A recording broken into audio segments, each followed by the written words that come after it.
Hello guys, I am Satyam Singh Bhadoria, and today in this video we are going to see the basics of the JavaScript. So let's begin. So so in this video हम देखेंगे कि what is JavaScript, JavaScript क्या है, उसे कैसे console करते हैं। उसके बाद हम देखेंगे JavaScript में वेरिएबल्स क्या होते हैं, उनका यूज कैसे करते हैं, क्यों यूज होते हैं। Followed by the comments means कोई भी किसी प्रोग्रामिंग लैंग्वेज में हम कमेंट्स तो करते ही हैं, तो उसका क्या यूज होता है। जावास्क्रिप्ट में कुछ अलग सिंटैक्सेस होते हैं या नहीं होते हैं, वो हम देखेंगे। Then we comes to the operators. Operators जहाँ पे हम कुछ ऑपरेशंस परफॉर्म कर सकते हैं जिनके बेसिस पे, like plus minus divide something like this. Then we comes to the data type where we can store some kind of values like string, integer and all. And the last हम देखेंगे functions क्या होते हैं, कुछ blocks कि हम particular task किस तरह से हम परफॉर्म कर सकते हैं फंक्शंस को यूज करके। Okay, so let's begin first. What is JavaScript? So JavaScript basically क्या है? ओपन सोर्स प्रोग्रामिंग लैंग्वेज है जो सर्वर साइड पे भी यूज होती है एंड देन क्लाइंट साइड पे भी यूज कर सकते हैं। क्लाइंट साइड पे हम यूज क्यों करते हैं? वेब पेजेस बनाने के लिए, वेब डायनेमिक कंटेंट दिखाने के लिए, इंटरेक्टिव बनाने के लिए। बिफोर जावास्क्रिप्ट जो HTML और CSS होती थी वो सिर्फ एक स्टैटिक कंटेंट डिस्प्ले करती थी। मीन्स हमने जो कोड लिखा, दैट्स इट। बटन क्लिक कैसे होगा, उस पे क्या परफॉर्म कर सकते हैं, एनिमेशंस क्या होंगे, ऐसा कुछ भी नहीं था। But after when JavaScript came, everything got changed. The pages became dynamic and much more interactive. And similarly then धीरे धीरे टाइम बढ़ा और जावास्क्रिप्ट को हम सर्वर साइड लैंग्वेजेस भी यूज करने करने लगे, like we can use in Node.js, right. JavaScript अगर हम छोटा सा, बहुत ही छोटा सिंटेक्स देखें तो जैसा स्क्रीन पे देख सकते हो, तो हमने यहाँ पे एक्स में कोई वैल्यू असाइन की है एंड देन उसे कंसोल पर प्रिंट कराया है। सो बहुत ही सिंपल एग्जांपल है, var x equals to 10 and then console log where we can get print. Okay, so first we come that what are variables. So variables are nothing but a type of containers where we can store some value. तो कोई ऐसी जगह जहाँ पे हम अपनी value को store कर सकते हैं, फिर वो वैल्यू कुछ भी हो सकती है, किसी भी तरह की वैल्यू हो सकती है। वो फिर इंटीजर हो, स्ट्रिंग हो, नंबर हो, फ्लोट हो या कुछ भी हो, एनीथिंग। बस उसे एक वैल्यू से मतलब है जहाँ पे हम स्टोर कर सकें और लेटर ऑन वही वैल्यू को हम यूज कर सकते हैं अपने किसी ऑपरेशंस में। किसी भी परफॉर्म करना हो अरिथमेटिक ऑपरेशन, उसमें हम यूज कर सकते हैं, या लॉजिकल ऑपरेटर यूज करना हो तो वहां पे हम यूज कर सकते हैं। सिंटेक्स बहुत ही सिंपल है इसका, कि हमें यूज करना है वेयर, लेट या कॉन्स्ट। सिमिलरली जैसे हम देखते हैं C++ या जावा में, तो वहां पे हमें मेंशन करना होता है इंट, फिर वेरिएबल का नाम एंड देन उसकी वैल्यू। बट जावास्क्रिप्ट में इंट, स्ट्रिंग या डेट इस तरह से हमें कुछ भी मेंशन नहीं करना होता है। यहाँ पे हमें सिर्फ यूज करना है वेयर, लेट या फिर कॉन्स्ट एंड देन वेरिएबल का नाम, फिर इक्वल्स टू एंड देन उसकी वैल्यू। तो एग्जाम्पल के लिए मैंने यहाँ पे मेंशन कर रखे हैं, जैसे var car name equals to word, let car type equals to sedan and const car price equals to 18। तो हम यहाँ पे देख सकते हैं कि ये जो वैल्यू हमने यूज की हुई है, ये एक स्ट्रिंग वैल्यू हो गई। सिमिलरली ये भी एक स्ट्रिंग वैल्यू और एक ही नंबर टाइप की वैल्यू। 2015 के पहले जावास्क्रिप्ट में हम सिर्फ यूज करते थे एक ही कीवर्ड यूज करते थे, वो था वेर। मीन्स मेरा कोई भी प्रोग्रामिंग हो, मैं सिर्फ वेर यूज करता हूँ। For example var x equals to 10। फिर अगर किसी भी जगह इसको यूज करना है, एक ब्लॉक्स बनाया मैंने और इसमें मैंने कंसोल कर दिया, तो इसमें मैंने कंसोल किया एक्स, तो ये क्या करेगा, इस एक्स की वैल्यू को प्रिंट कर देगा। ठीक है, हम यस। देख भी लेते हैं यहाँ पे।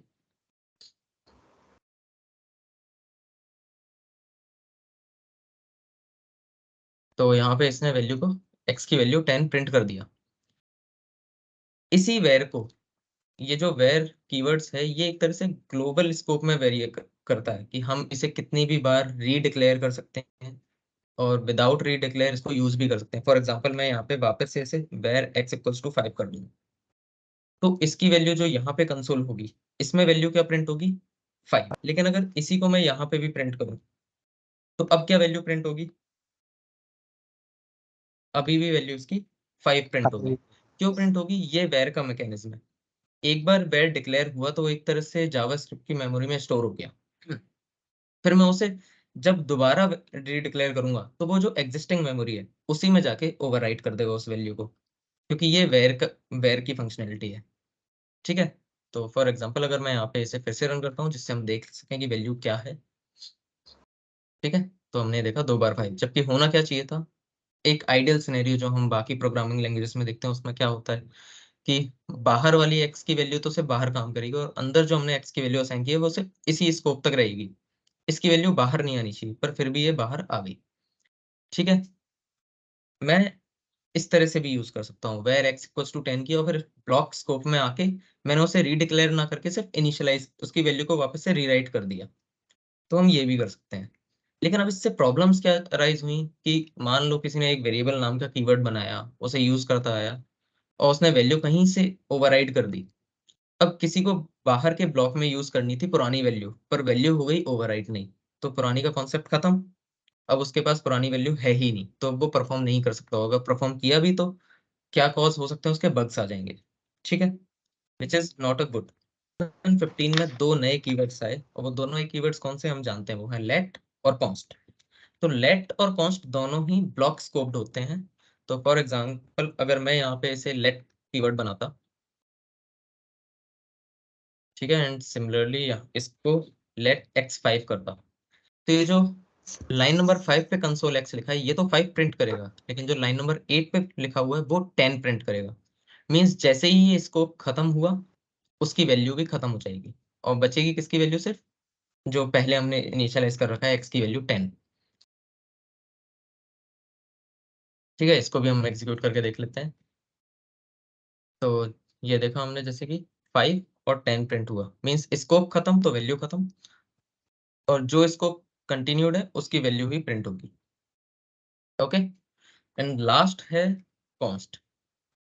तो कॉन्स्ट नाम से एक आइडेंटिफाई कर रहा है कि इसमें जो वैल्यू एक बार हमने स्टोर कर दी, हम उस वैल्यू को रीराइट नहीं कर सकते, वरना फिर एज अ कांस्टेंट वो ट्रीट ही नहीं होगा। तो कॉन्स्ट कम्स फ्रॉम कांस्टेंट। तो एक बार जो वैल्यू हमने असाइन की दैट्स इट, हम उसे रीराइट नहीं कर सकते, रीअसाइन नहीं कर सकते। लाइक अगर मैं यहाँ पे करना चाहूँ x इक्वल्स टू 20, तो ये मेरे को रन करने पे एरर दे देगा। ठीक है, कि इस वैल्यू को हम री इनिशियलाइज या री डिक्लेयर नहीं कर सकते इस वैल्यू, इस तरह की ये एरर हमें दे देगा। तो ये कॉन्सेप्ट है कॉन्स्ट वैल्यू का। लेट्स सी।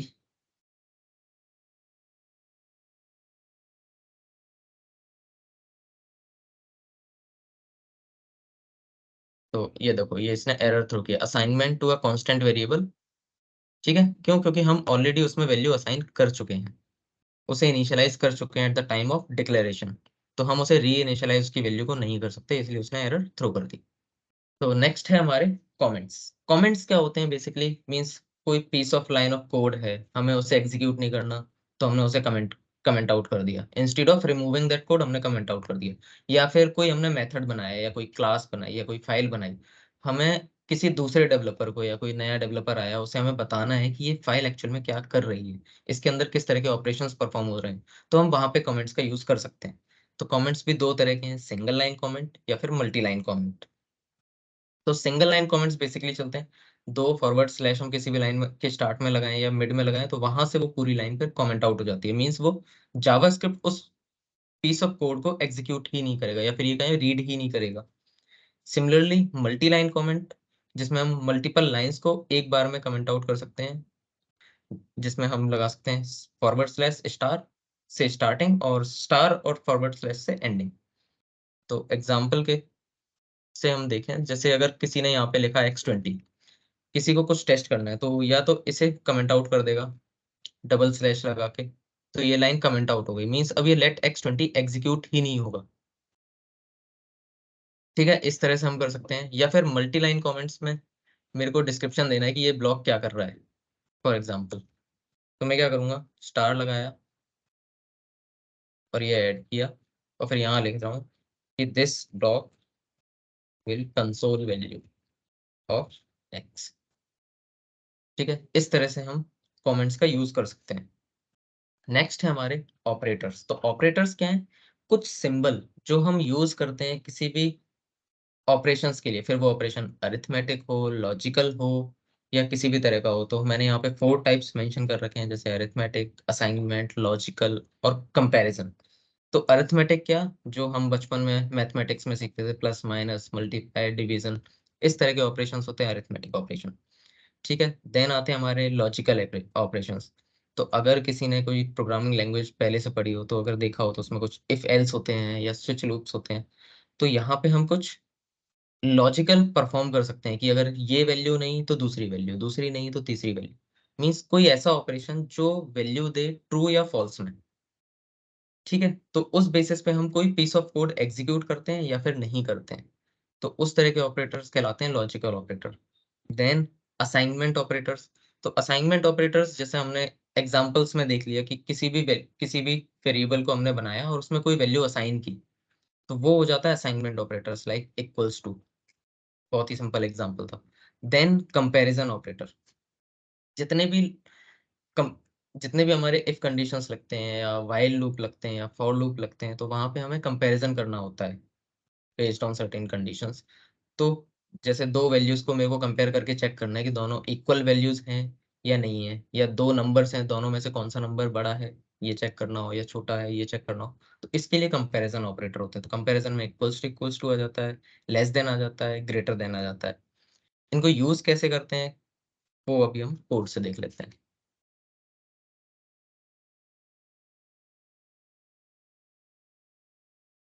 ठीक है, फॉर एग्जाम्पल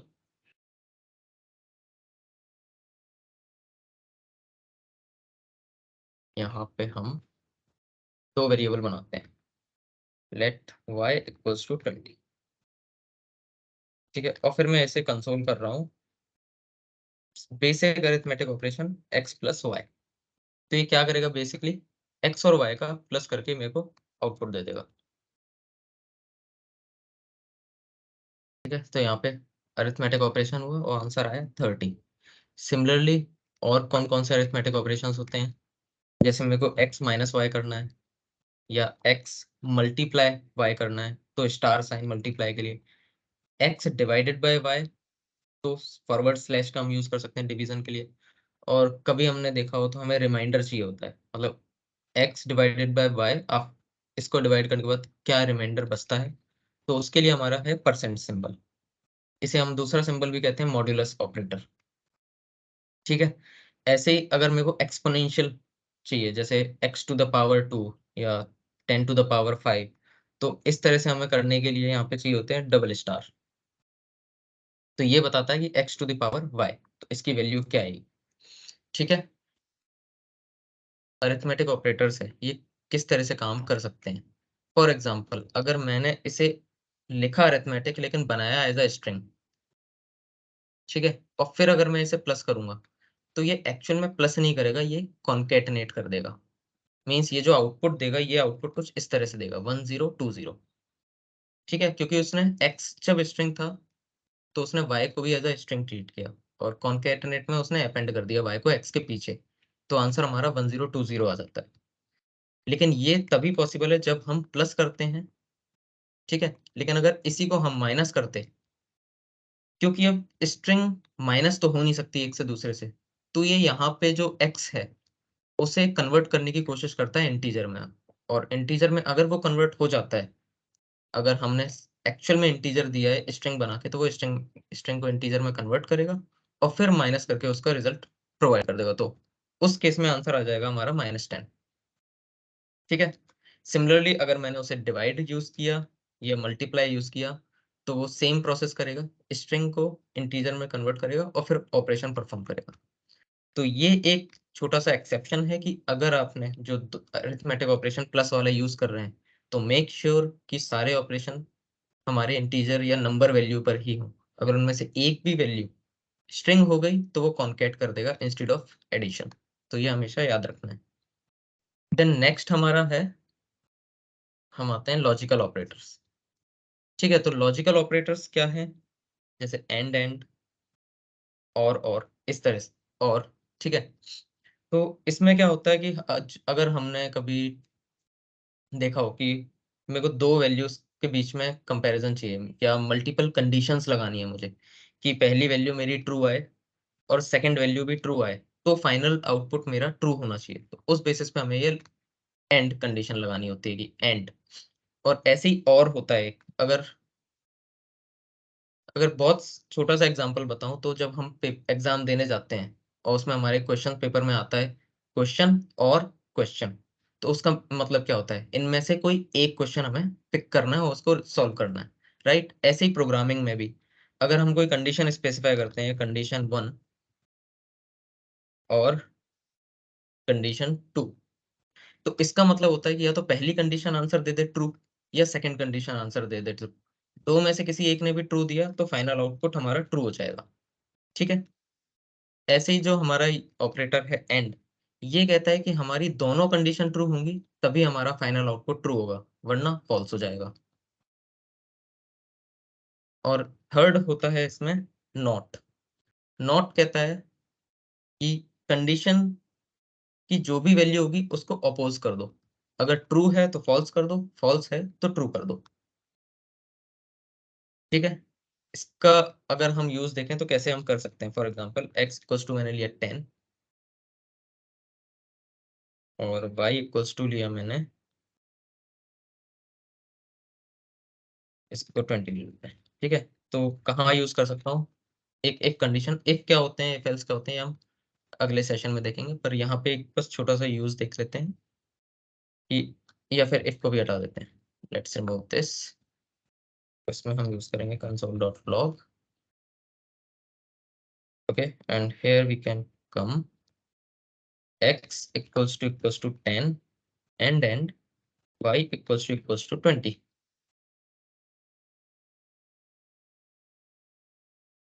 तो ये क्या करेगा, चेक करेगा क्या x की वैल्यू 10 है। अगर x की वैल्यू 10 ट्रू होगी तो फिर एंड कंडीशन लगा के वो चेक करेगा क्या y की वैल्यू 20 है। अगर y की भी 20 होगी तो ये आउटपुट प्रिंट करेगा ट्रू, और अगर ऐसा केस नहीं हुआ तो ये वैल्यू प्रिंट कर देगा फॉल्स, ठीक है। तो पहला हम केस देख लेते हैं कि दोनों वैल्यू हमने सही प्रोवाइड की है तो वो ट्रू रिटर्न करता है या फॉल्स। तो इसने वैल्यू प्रिंट किया है ट्रू। अब इस लॉजिकल को समझाने के लिए मैंने इसमें कंपैरिजन ऑपरेटर यूज किया, जो वैल्यू को कंपेयर कर रहा है। तो ये डबल इक्वल्स टू से हम वैल्यूज को कंपेयर करते हैं कि x इक्वल्स टू 10 है या नहीं है। अगर मैं यहीं पे डाल देता x इक्वल्स टू 100 तो ये वैल्यू देता फॉल्स। तो कंपेयर एक्चुअल में एक बूलियन वैल्यू रिटर्न करता है, आइदर ट्रू और फॉल्स। उसके बेसिस पे हम चलते हैं और फिर इन्हीं ट्रू फॉल्स के बेसिस पे हमारे ये लॉजिकल ऑपरेटर चलते हैं, एंड और या इस तरह के वैल्यूज, ठीक है। अब अगर हमने यहाँ पे, हम वापस अपनी स्लाइड में जाएंगे और यहाँ पे हम देखेंगे, तो हमने कंपैरिजन ऑपरेटर में डबल इक्वल्स टू हम देख रहे हैं और ट्रिपल इक्वल्स टू देख रहे हैं। तो यहाँ पे क्या डिफरेंसेस हैं इन दोनों में। तो डबल इक्वल्स टू सिर्फ वैल्यू को चेक करता है। अगर मैं यहाँ पे x की वैल्यू 10 दूं और यहाँ y की वैल्यू भी 10 दूं पर स्ट्रिंग में 10, तो अगर मैं ये चेक करूं क्या x y के इक्वल है इस तरह से, तो ये मेरे को आंसर देगा ट्रू। क्यों देगा, क्योंकि ये कह रहा है कि वैल्यू तो दोनों की सेम है। मेरे को मतलब नहीं है कि एक स्ट्रिंग है और एक इंटीजर, वो कहेगा दोनों की वैल्यू 10 है मतलब ट्रू है।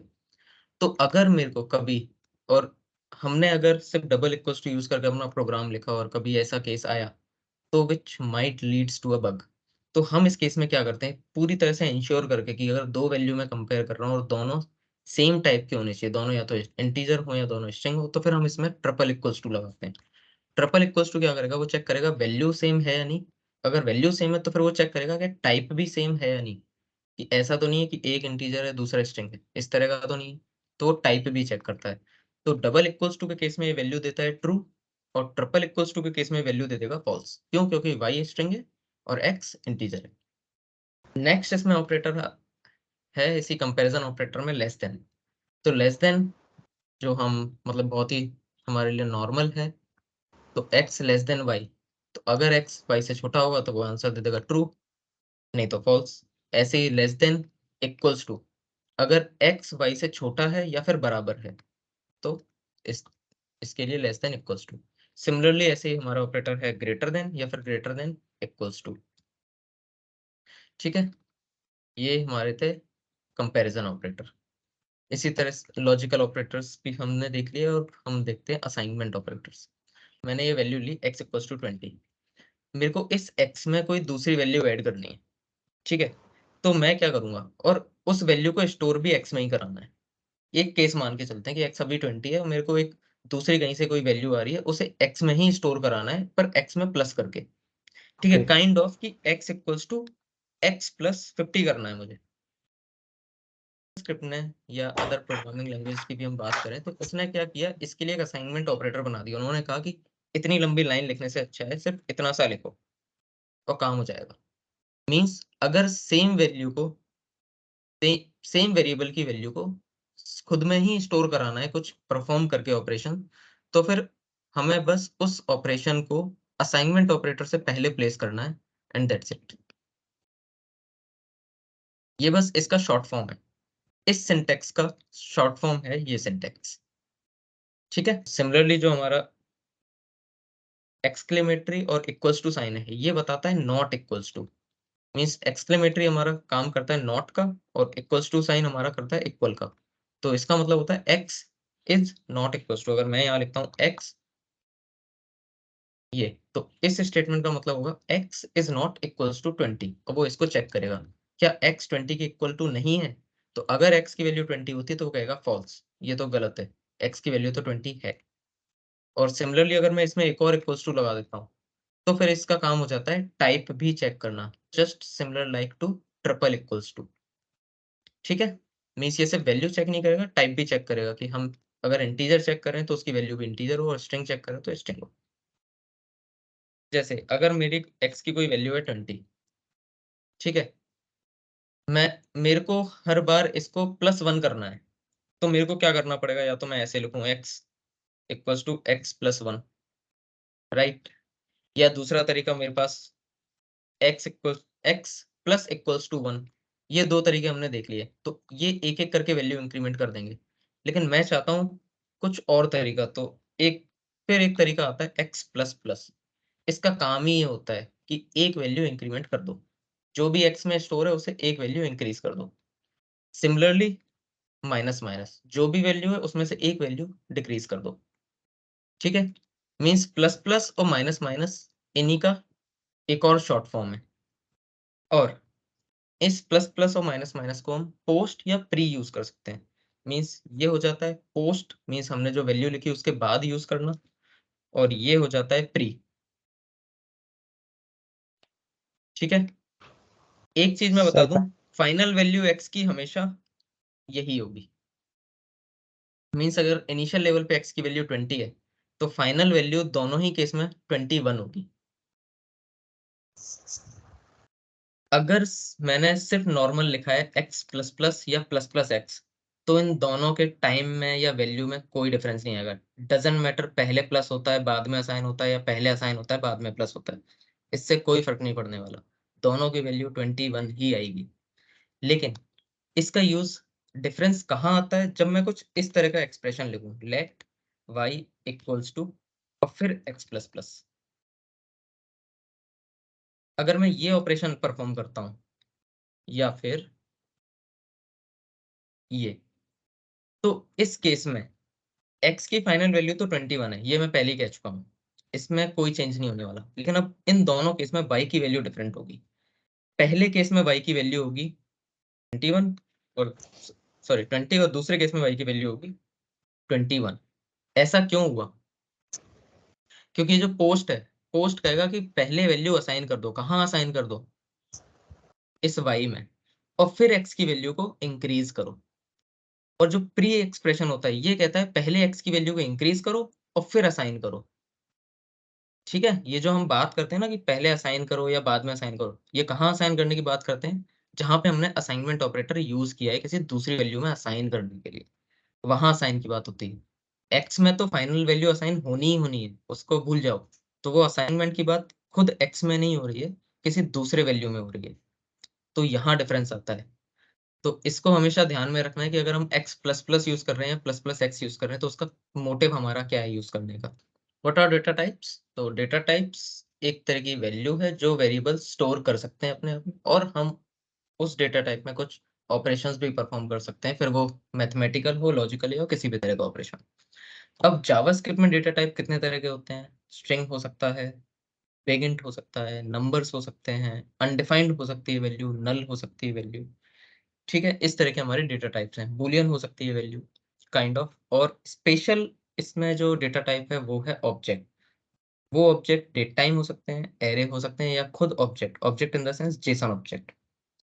ठीक है, तो यहाँ पे अगर एग्जाम्पल भी हमने, अगर स्क्रीन पर देखें हम एग्जाम्पल, तो वो एग्जाम्पल भी अगर हम देखते हैं तो स्ट्रिंग को हम डिनोट कर सकते हैं डबल कोट्स या फिर सिंगल कोट्स। तो जो भी हम डबल कोट्स या सिंगल कोट के अंदर लिखेंगे वो एज अ स्ट्रिंग ट्रीट हो जाएगा।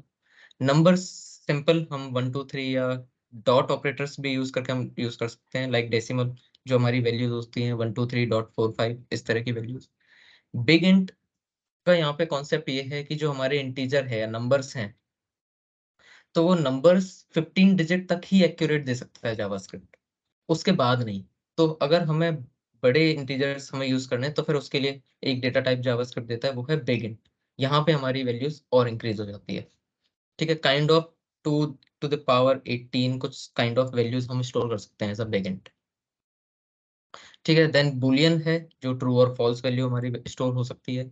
अनडिफाइंड मींस जब तक हमने कोई वेरिएबल बनाया और उसमें कोई वैल्यू इनिशियलाइज नहीं, तब तक वो वेरिएबल एज अ अनडिफाइंड होता है।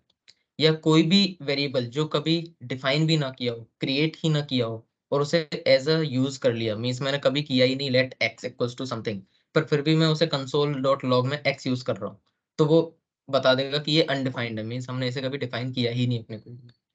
ठीक है, नल एक स्पेशल टाइप की वैल्यू हो जाती है कि अगर किसी भी वेरिएबल को आपको इनिशियलाइज करना है, पर उसमें हमें कोई वैल्यू नहीं चाहिए, पर फिर भी हम चाहते हैं कि उसमें कुछ तो वैल्यू हो जिसका हम कहीं आगे चल के चेक लगा पाए, तो एक नल एक टाइप की वैल्यू हो जाती है। तो उसमें वैल्यू है पर नल टाइप की वैल्यू है।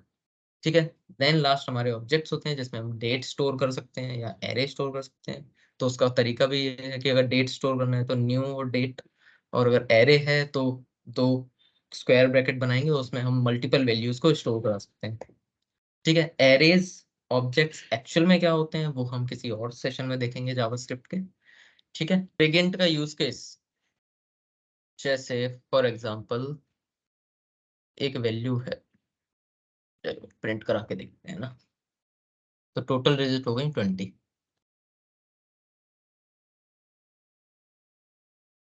और अब मैं ऐसे कराता हूँ कंसोल डॉट लॉग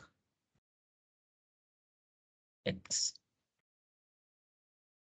अब इसकी वैल्यू देखो जरा क्या प्रिंट हुई है। मैंने क्या प्रिंट करा है 7890, पर इसने प्रिंट क्या किया 7000। मीन्स हमारा डेटा हो गया लॉस। ठीक है, हम बड़ा इंटीजर स्टोर करना चाहते थे पर उसने एक पर्टिकुलर डिजिट तक ही स्टोर किया और फिर हो गया डेटा लॉस हमारा। ठीक है, तो इस केस में हमारा डेटा लॉस ना हो हम यूज करते हैं बिग इंट। और बिग इंट कौन सा नंबर बिग इंट है इसको स्पेसिफाई करता है लास्ट में एक एन। अगर हम इसमें लास्ट में एन अपेंड कर देंगे तो ये नंबर हो जाएगा बिग इंट, और अब हमारा डेटा लॉस नहीं होगा इस केस में। इस केस में वो पूरा का पूरा number as it is print कर देगा। तो अगर देखो लास्ट में 7890 और एन।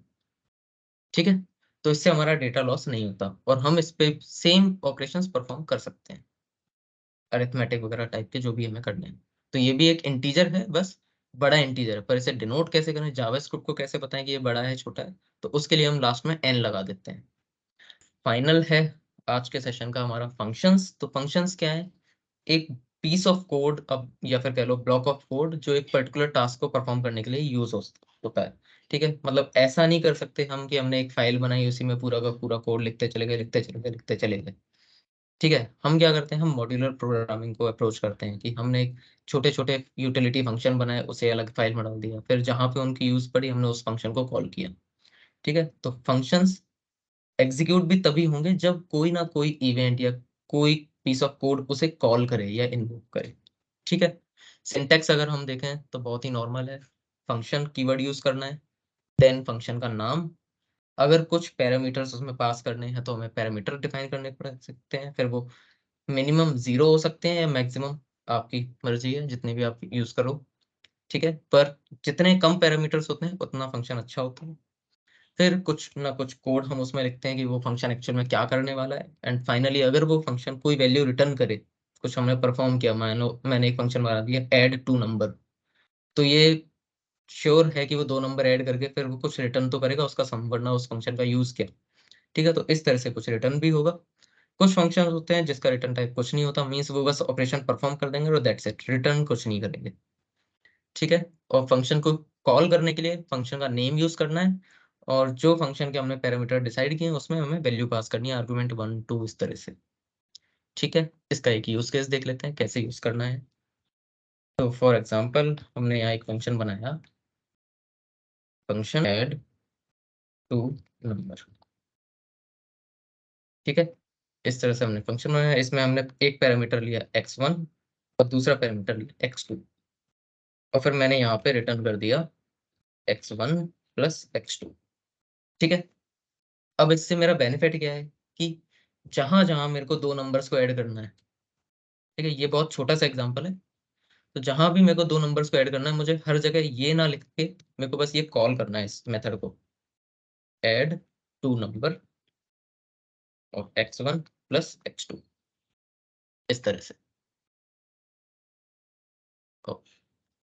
परफॉर्म तो कर दिया, पर अब यहाँ पे एरर क्यों आई? क्योंकि हमने x1 x2 पास किया, जबकि यहाँ पे एक्चुअल में पास क्या करना है हमें, वैल्यूज, तो 10, 20। ठीक है, अब क्योंकि ये वैल्यू रिटर्न करेगा, तो हम इसे किसी वेरिएबल में स्टोर करा लेते हैं। तो हम एक बना देते हैं कॉन्स्ट टाइप का variable, result equals to this, और फाइनली हम इस रिजल्ट को प्रिंट करा देते हैं।